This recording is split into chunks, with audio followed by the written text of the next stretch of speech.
আসসালামু আলাইকুম ফ্রেন্ডস, কেমন আছেন সবাই? আশা করি ভালো আছেন। আজকে আমি দেখাবো কিভাবে খুবই অল্প সময়ে অনেক ভালো থাম্বনেল বানাতে পারবেন। তো বেশি কথা না বলে আমরা ভিডিওর মূল ব্যাপারে চলে যাই। সর্বপ্রথমে প্লে স্টোরে চলে যাবেন। প্লে স্টোরে যেয়ে সার্চ বারে যাইয়া সার্চ করবেন পিক্সটা সার্চ করে নেবেন। তারপর পিক্সারটা আসতে পারে, তারপর নিচে আসবে পিক্সটা থাম্বনেল মেকার, ওইটা ডাউনলোড করে নেবেন। ভালো করে দেখে রাখেন। আমার ডাউনলোড করা আছে, আমি ওপেন করে নেই।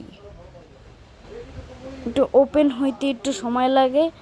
আপনাদের ওপেন হওয়ার পরে কি কি পারমিশন চায়, পারমিশনগুলো অ্যালাউ করে দিবেন। তারপর আপনাদের যে থাম্বনেলটা পছন্দ হয় তার উপরে একটা ক্লিক করে দেবেন।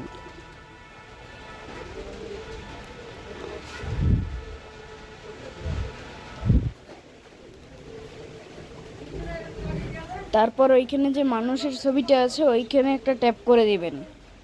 ট্যাপ করে রিপ্লেস বাটনে চাপ দিয়ে দিবেন। তারপর রিপ্লেস নামে ওইটাকে চাপ দিয়ে দিবেন।